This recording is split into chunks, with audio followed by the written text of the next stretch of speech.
Modern civilization is haunted by civilization-ending anxieties.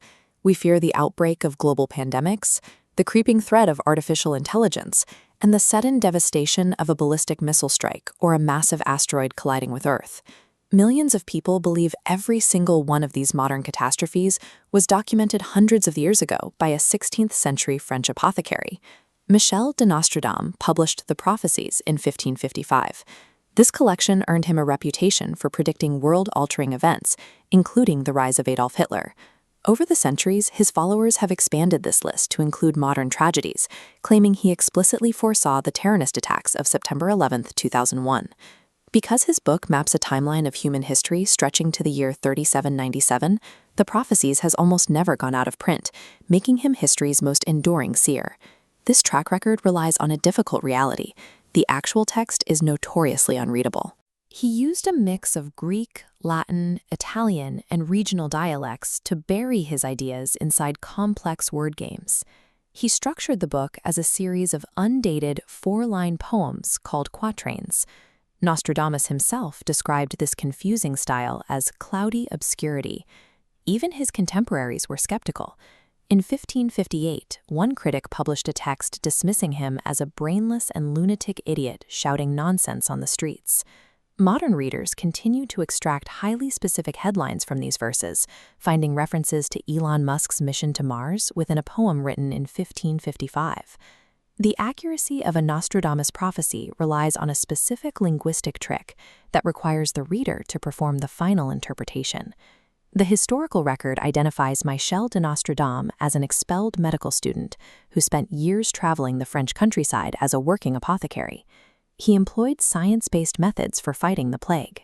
While other doctors used bloodletting, he encouraged hygiene, fresh air, and invented a rose pill, an herbal lozenge rich in vitamin C that provided relief to patients.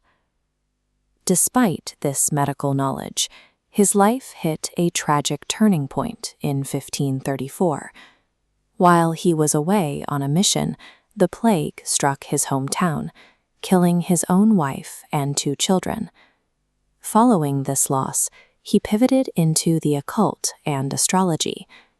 His cloudy obscurity writing style served as a practical defense mechanism, as writing in clear terms about the future would have invited the lethal attention of the Spanish Inquisition.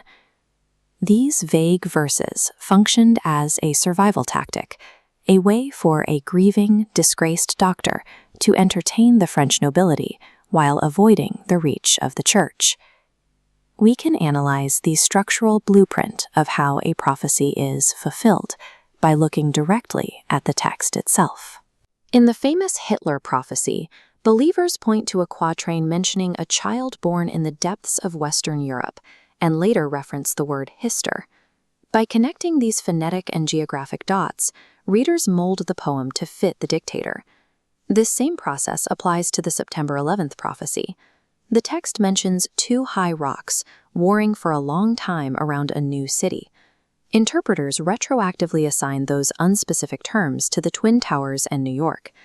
This demonstrates the underlying mechanical flaw. Because these 1,000 quatrains are undated and stripped of specific context, they remain flexible enough to fit any era. This is the rule of retroactivity. Historically, almost no one has ever used his book to successfully predict an event before it occurs. The connections are only discovered after the event has already happened. A Nostradamus prophecy is an exercise in human pattern recognition, working in reverse to make sense of the world. Modern interpreters are currently using his 16th century words to fit today's specific anxieties. Interpreters currently link a poem about the sudden death of the first character bringing change to a kingdom to rumors surrounding the health of North Korean leader Kim Jong-un.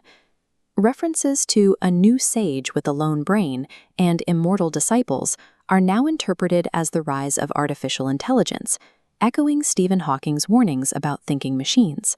The most terrifying projections translate his 1500s descriptions of comets and shining rocks into intercontinental ballistic missiles striking major cities during a Third World War. Every generation finds its own doom within these words. The text serves as a blank canvas, painted with whatever current events create the most fear. The quatrains function as a textual mirror, reflecting the reader's deepest fears back to them. A direct line exists between the existential dread of the 16th century Black Plague and our modern fears of weaponized viral AI. The threats evolve, but the feeling of vulnerability remains constant.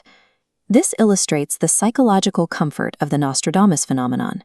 In a random world, we seek out patterns to assure ourselves that someone understands how the story ends. These prophecies will likely survive until the year 3797 because he understood the persistent human need to find order in an unknown future.